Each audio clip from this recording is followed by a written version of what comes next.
This is Hannibal here from the Hannibal TV on YouTube with my weekly review of the points I find interesting in Dave Meltzer's Wrestling Observer newsletter. And there was a lot of news this week. So let's just jump right into it.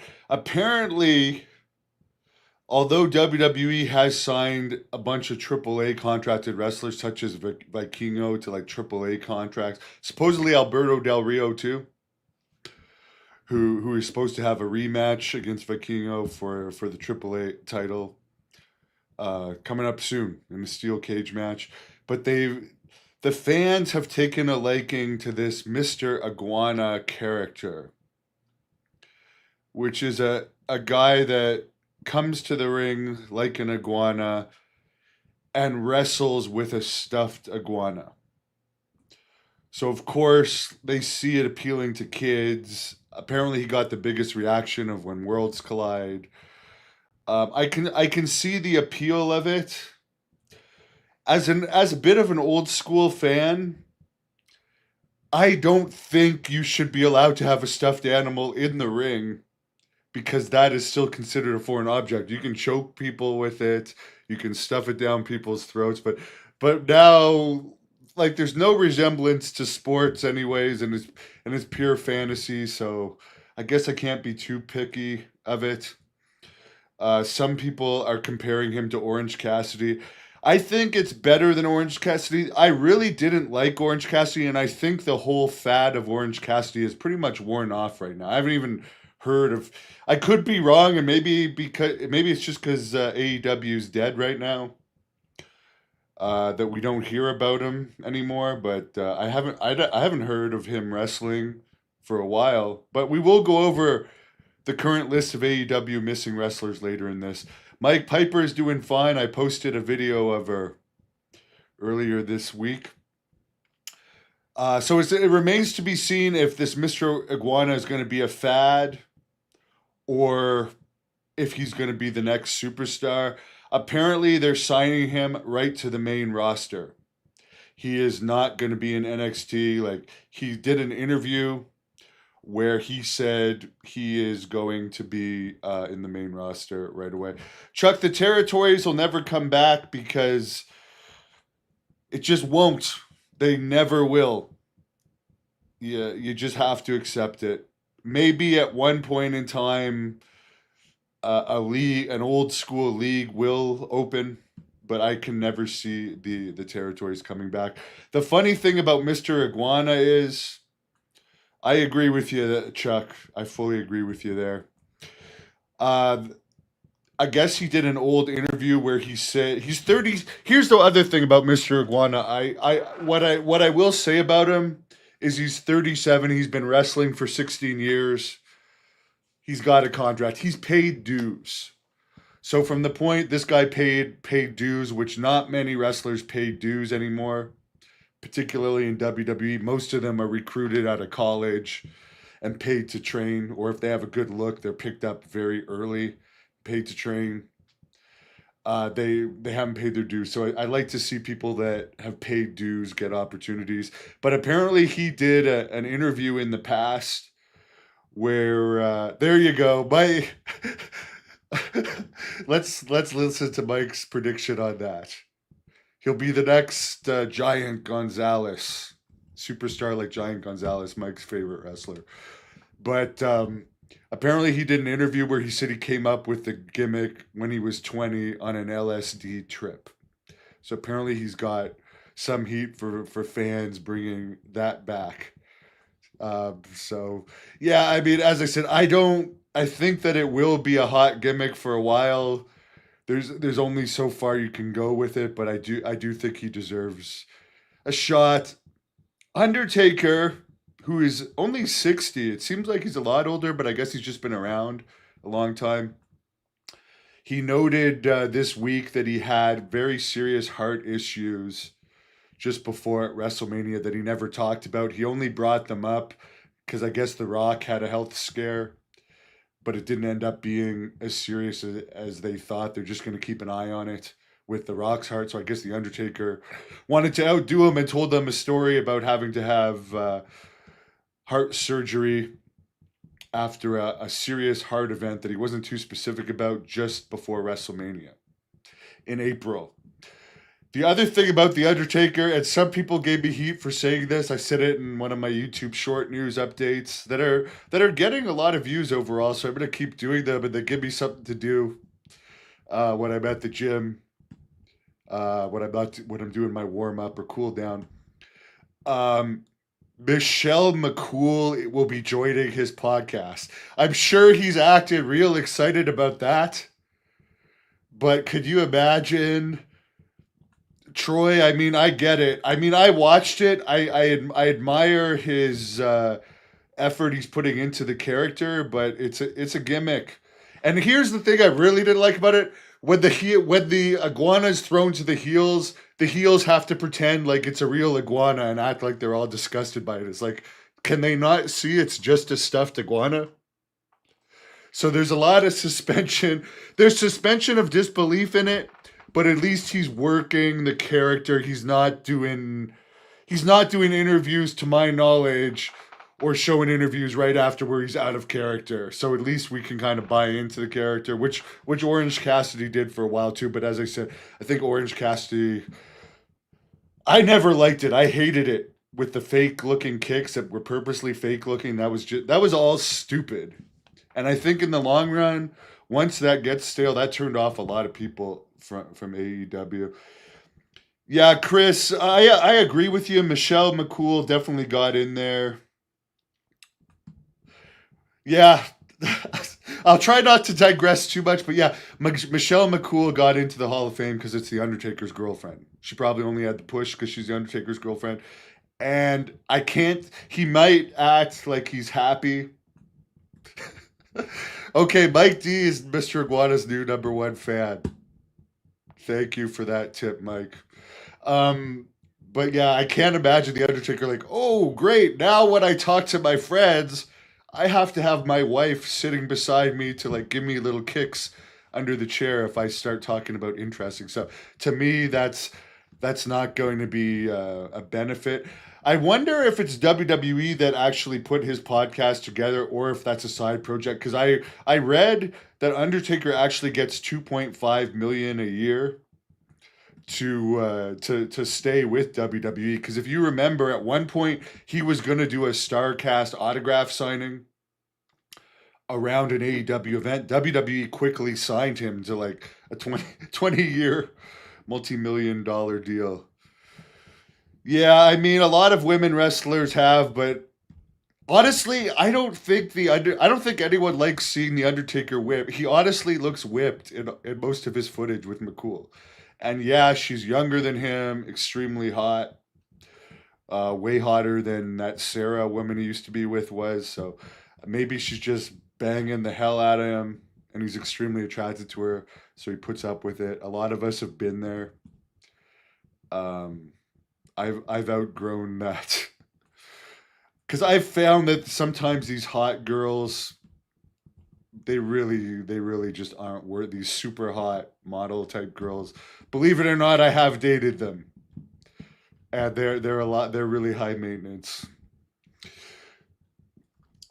Simpville, yeah. Okay, so I understand that the fans of this channel are not going to be fans of this.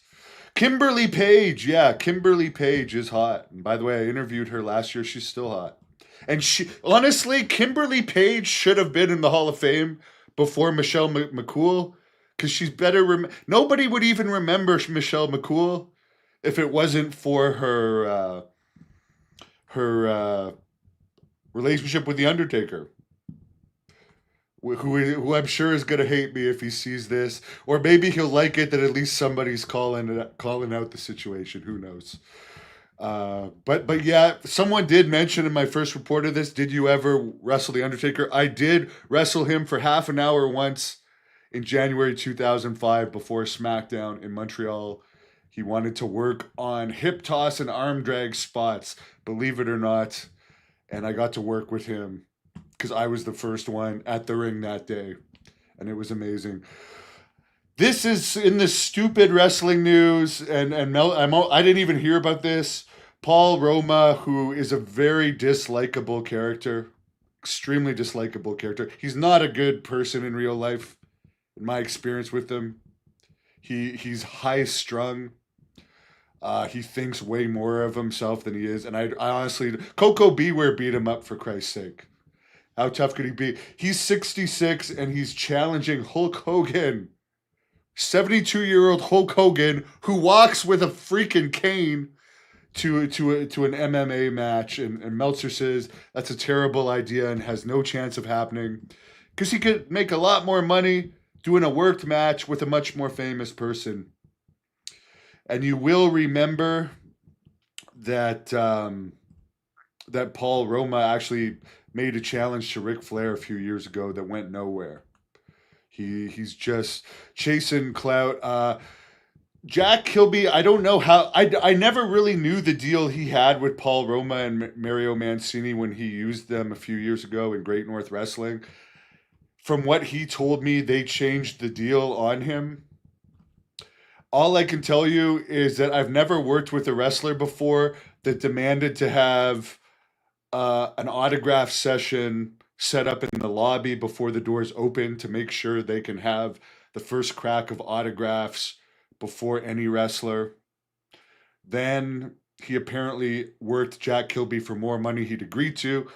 Then he insisted on having his students involved in a match where he went to the ring and didn't even throw he basically stood outside the ring during the students match, didn't even throw a punch. To me, if you're going to bring a guy in, at least like do something in the students match, throw a punch in the finish or something. You don't have to take a bump, but do something in the match. He literally did nothing.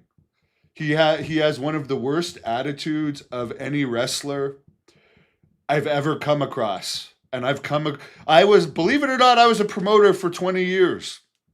And I'm still in the wrestling business, doing interviews, so I deal with wrestlers all the time.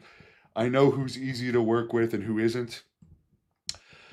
Oh my God, Camden, no comments, but honestly, Conrad showed me some kindness a few years ago when I was going through a rough time, so I'm not going to say anything bad about Conrad ever again, because he was one of the few people that were nice to me when I was going through a really rough time. So I respect him for that from the bottom of my heart. Apparently, the WWE audience is really dropping lately in the older demographics. Attendance is stable, but they're not really doing house shows. So people are still traveling in from all the towns that used to get house shows, whereas in the past they weren't traveling as far to go to events. There's less events now than ever. Apparently, as far as Goldberg's retirement, it's going to be 100% now, July 12th, on a Saturday night's main event, the same day as AEW's All In. True rolled me a shadow. And honestly, I don't think Rikishi's son... I mean, that second championship is meaningless, but I don't see Rikishi's son in the top 5 of WWE right now. I don't think Cena's killing it as champion. I would have kept Roman Reigns champion. I'll be perfectly honest with you. Now Roman Reigns has lost a lot of steam. He was killing it. I would never have made... Roman Reigns should still be champion. Yeah, you know what? I'm a huge Goldberg fan, but now they want him against Gunther, with Gunther holding this second title. So this leads me to believe it's not just going to be your typical Goldberg squash match. And nobody wants to see Goldberg in anything but a squash match for his real fans. Like me, I'll admit it, I'm a Goldberg fan. I don't want to see him either getting beat by Gunther or having to have anything but a squash match with Gunther, because I truly believe Goldberg could beat Gunther in a shoot in about 5 seconds. I mean, Gunther has lost to Sami Zayn. He's fat, skinny, somebody mentioned. Like, he's not skinny. He's not he's not quite fully skinny. He doesn't have much muscle on him. I mean, to me, he's a mid-card guy that I would like to see Goldberg just run over. But I don't know if that's going to happen. And Meltzer brought up, actually, that WWE has a horrible track record with Goldberg. Triple H, the egomaniac, apparently booked himself on a whole house show tour back when they got Goldberg after WCW in the early 2000s, and they put Goldberg in long matches with Triple H that Triple H ended up winning. So it's like they purposely don't use Goldberg well for whatever reason. Old animosity for WCW. But I hope to God, like the best thing I would love to see in wrestling this year is like a 20-second squash match of Goldberg and Gunther, with Goldberg going out on top. I don't think that's going to happen. Roll me a shadow. I think Triple H will eventually be a scapegoat to TKO. I truly believe that. When it's going to happen, I don't know. David, the one thing about King of the Ring that everyone's talking about for the qualifying matches, they're doing like 3 and 4 man elimination matches, so they don't have to beat the top stars cleanly, which I think is kind of cheap. Apparently, Bret Hart said in an interview the other day that he could see Vince McMahon, getting back into the wrestling business. And one of my friends, Brian Benson, a New York attorney, he actually said the same thing. He could see Vince getting back if he acquired another company that's already going and just taking it to the next level. Could he do that with an MLW? Could he do that? I don't see it happening with AEW. Even though I think Vince is the only one that could turn AEW around at this point, I don't see Tony Khan just giving the reins to Vince, and I don't see Vince wanting to work with Tony Khan. But I do believe that unless TKO gives Vince some like really cushy job in their boxing league, or replaces Triple H with Vince at some point,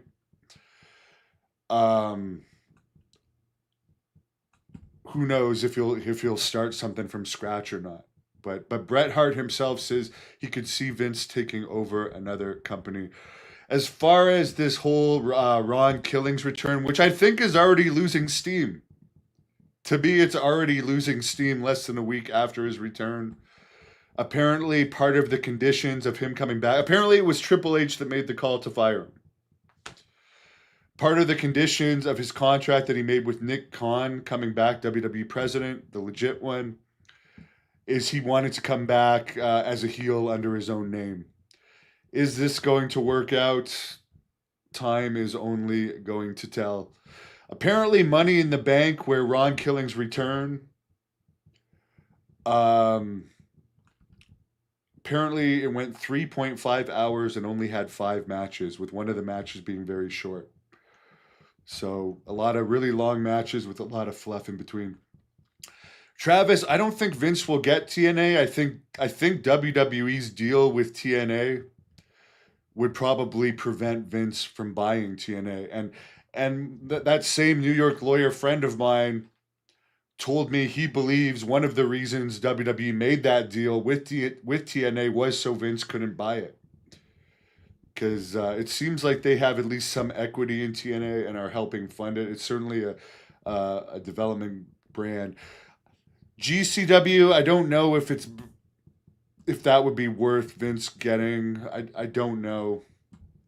I could see more MLW, because think about it. The lawyer that sued Vince on behalf of MLW for $20 million, which, by the way, that the company hasn't got any more popular since they got that $20 million, is the same lawyer representing Vince in the Janelle Grant case. He took the MLW lawyer, so he does have some type of connection with MLW. And as low as they are, it's an established brand that he could take to the next level. Someone says Truth shaving his head could have been a revenge stunt by Triple H. Who knows? SmackDown in Bakersfield a week ago, which, by the way, WWE used me in Bakersfield once. I didn't actually wrestle, though. I was just backstage. They didn't give me a match. That was the night Booker T was crowned King of the Ring. And Bradshaw had a match against Rey Mysterio that night, I believe. Raw anyways, they had 8,800 in a 10,000 seat arena. That's pretty good. That's definitely more than they had in Bakersfield when they used me there in 2006. June 9th, WWE was in Phoenix for Raw this week. 14,000 people in an 18,000 seat building. Phoenix is getting a lot of wrestling lately. So obviously it's a hot town for wrestling. Apparently AAA's creative team under WWE is going to be Conan, who always seems to be involved in AAA's creative. I do have an interview with Conan on this channel. Seems to be a cool guy. I like him. Jeremy Borash, who's been working behind the scenes in WWE for a while. And Jack Melendez. I have no idea who that is. In AEW news, nobody knows the status of Britt Baker, Wardlow, Rebel, or Luchasaurus at the moment. They're in the AEW vortex, but they're all still under contract. Someone says SmackDown was awful. I did not see it. I had no interest in seeing it. Apparently, Mercedes Monae, who they don't use every week in AEW, has enough free time on her hands, despite being under like a $5 million contract, to go to an independent show in Austria and win the championship there. Again, I don't know why you're going to invest so much money in someone and not use them every week. Which, by the way, they've, instead of doing Collision lately, they've been having a 4-hour Dynamite followed by Collision special. And even though the ratings have overall been low, only a 0.717 this week. They did beat NXT. NXT only did a 0.15. But even though ratings have been low, they're doing way better than having Collision on a Saturday night. So that's interesting. More people will continue watching Dynamite for a longer period of time than tune in just for Collision. But they're stacking the show more. They only had 3,000 people in a 20,500 seat arena for AEW's blockbuster taping, summer blockbuster taping in Oregon last week. I wonder if any of the AEW wrestlers visited Billy Jack Haynes while they were there. In MMA news, Ben Askren, 40 years old, is still in very serious condition right now in the hospital for a very serious staph infection. Someone says the steak Mercedes was eating at Dynamite was more over than her. They're way overpaying Mercedes Moné. And one thing I'll never understand, they had Paige under contract, known as Sierra, and Mercedes Moné. They never at any time, those were the two biggest WWE names in females they ever had. At no time did they ever wrestle. To me, that was the money match. But instead of putting Moné over Paige, they just had Paige, and I don't know why they do this, just sit out the rest, like months for the end. Let me know what you think. Like, this seems to be the process of AEW. Instead of jobbing these people out and making new stars or further establishing their stars, they will just have these people sit out and pay them to sit at home for months and months, like this Private Party, who I'm not even that familiar with them other than their name. Apparently, they're likely going to WWE this summer when their contracts run out. They haven't wrestled since January. They're just sitting at home getting paid. And there's how many people in AEW are actually over? 15% of their roster? 20% of their roster?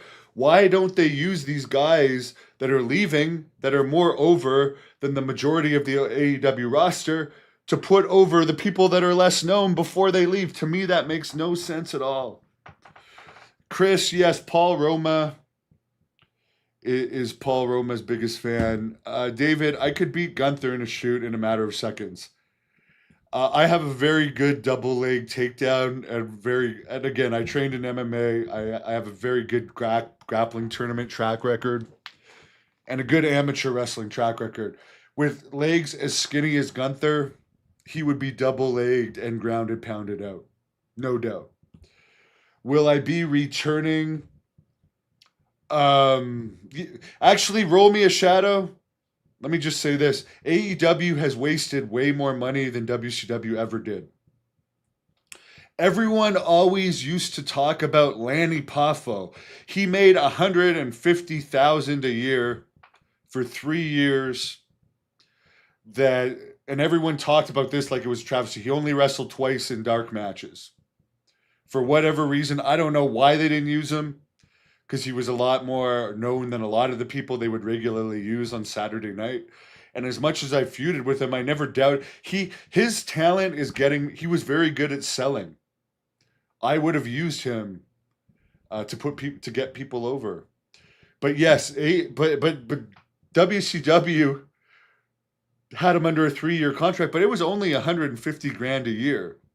They're paying people millions a year to sit at home, and hundreds of thousands a year to sit at home.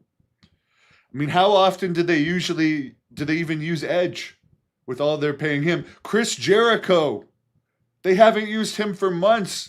Supposedly he's making $5 or $6 million a year. There's no comparison to the money wasting of Tony Khan. There's just zero comparison. So let's end on that. I might be interviewing Mark Coleman tomorrow. And I just bought a bunch more footage from RF Video that you're going to see on this channel real soon. So please subscribe. We're just a couple hundred short of 460,000 subscribers now. So we're getting real close. And for the someone asking about me wrestling, I'm only going to be doing my wrestling series on this channel, which is going to be a fictional horror movie / wrestling series that's going to actually involve wrestling celebrities. I already have at least 2 wrestling celebrities plane tickets bought to be part of my movie the week we're filming it. There might be a third. Yeah, Chris, Moxley makes a ton of money. Not only do they barely use him, but they put him on posters and never use him. So one of AEW's problems has been, like WCW, this was apparently a big issue with WCW, they would advertise people that would not be there. That is a huge issue with AEW. They put all these famous people on the poster, then you go to the shows, and it's all these Ring of Honor guys that you've never even heard of. So I think I don't see anything good happening with AEW anytime soon. Apparently they had a half-hour time limit between Swerve Strickland and Will Ospreay last week, and they didn't really get over to the fans in the audience that it was a half-hour time limit. So when they called the match a draw because they didn't want to beat either of those guys, everyone booed, and it really did not get a good reaction in the arena. Yeah, they drew flies last time in Canada, and they horribly false advertised last time in Canada. I think that's why. And on every single show, I think they did 10 or 11 shows in Canada last year. They false advertised hugely on every show, and they didn't draw. So that would explain why there's only one AEW event in Canada this year in Toronto. So Mike, thank you for the tip, and we'll see what happens with Mr.